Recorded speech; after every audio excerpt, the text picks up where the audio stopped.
Now we are discussing about UMTS. UMTS stands for Universal Mobile Telecommunication Service. It is a group of radio technologies associated with third generation or 3G cellular networks. UMTS stands for Universal Mobile Telecommunication Service. As per K2 syllabus, we need to discuss about Universal Mobile Telecommunication System or UMTS, its architecture, features, advantages and disadvantages. CDMA 2000. CDMA stands for Code Division Multiple Access. We already have discussed about CDMA. And UMTS were developed separately and are two separate ITU approved 3G standards. ITU is the International Telecommunications Union. So ITU approved 3G standards, two different 3G standards are CDMA and UMTS.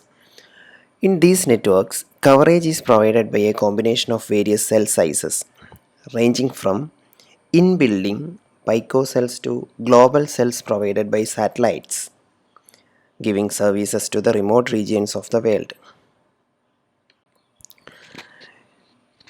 The Universal Mobile Telecommunication System or UMTS was developed mainly for countries with GSM networks, and it is expected that all GSM networks will be upgraded to UMTS networks because it is a new technology.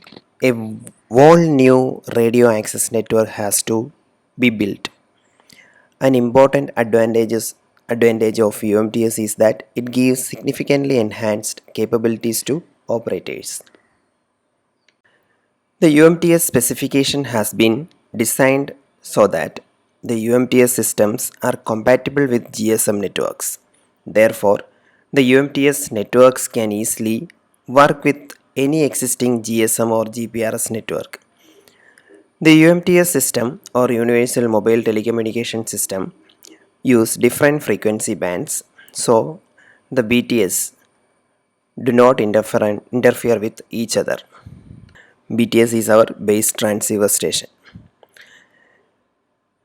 Let us now discuss the dissimilarities between these networks. The UMTS networks are different from the 2G networks in the following respect: higher speech quality, higher data rate. Virtual home environment is provided by UMTS system. The first point, higher speech quality. In addition to speech traffic, the UMTS supports the advanced data and information services and can be called a true multimedia network. It also provides higher data rate when comparing with 2G networks. The UMTS supports 2 Mbps data rate, which is much higher than that supported by 2G mobile system. And the next important concept is virtual home environment or VHE. A user roaming from his network to other UMTS networks will not feel any discontinuity or service difference, thus giving a feeling of being in the home network. In contrast, in a 2G network, a user is registered to a visitor location and is also charged a roaming overhead. So that means UMTS systems are compatible with GSM network and offers higher speech qualities, higher data rate up to 2 Mbps and virtual home environment support. Now we will discuss about UMTS network architecture. There are three main elements for the UMTS architecture: user equipment, radio network subsystem and core network. These are the three main elements of UMTS network. The user equipment or UE, that is a cell phone with greater functionality. The user equipment or UE is the name given to what was previously termed the mobile station or cell phone. The new name was chosen because the considerably greater functionality that the user equipment could have. It could also be anything between a mobile phone used for talking to a data terminal attached to a computer with no voice capability. The second element is radio network subsystem or RNS, equivalent to base station subsystem. The RNS or radio network subsystem, also known as the UMTS radio access network, that is UTRAN. UMTS radio access network is also known as UTRAN or UTRAN, is the equivalent of the previous base station subsystem or BSS in GSM. It provides and manages the air interface for the overall network. And the third main element is core network, equivalent to GSM network switching subsystem or NSS. The core network provides all the central processing and management for the system. It is equivalent to GSM NSS or network switching subsystem. The core network is the overall entity that interfaces to external networks including the public phone network and other cellular telecommunication network. So this is the UMTS network architecture. The first section is the mobile station, then base station subsystem, then network subsystem and other networks. These are the four different sections here. So in mobile station there is a SIM and mobile equipment module, your handset and a SIM, that is mobile station.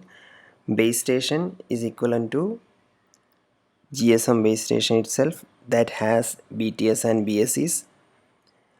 Then network subsystem, that is having SGSN, GGSN, then HLR, VLR, etc. and authentication unit, AUC is there. Then GGSN or GMSC, they are connecting to the outside network. This diagram is important while while explaining the architecture of UMTS.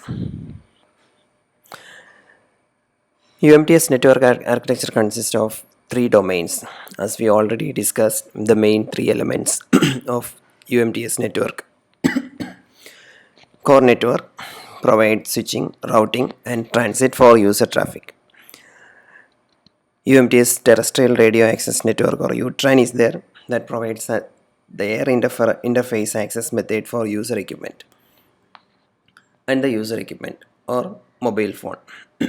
Terminals work as air interface counterpart for base station. The various identities are IMSI, TMSI, PTMSI, TLLI, MSISDN, IMEI. That is what the common and famous thing, IMEI.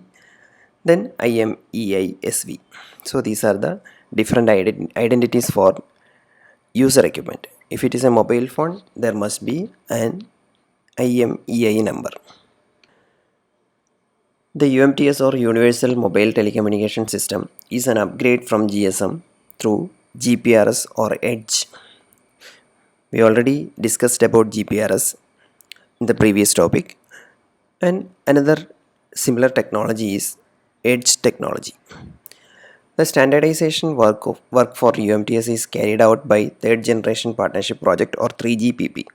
3GPP is the Third Generation Partnership Project. Data rates of UMTS are 144 kbps for rural area, 384 kbps for urban outdoor area, 2048 kbps or nearly 2 Mbps for indoor and low range outdoor. It provides virtual home environment because of its high speed and high quality data transfer. Thank you.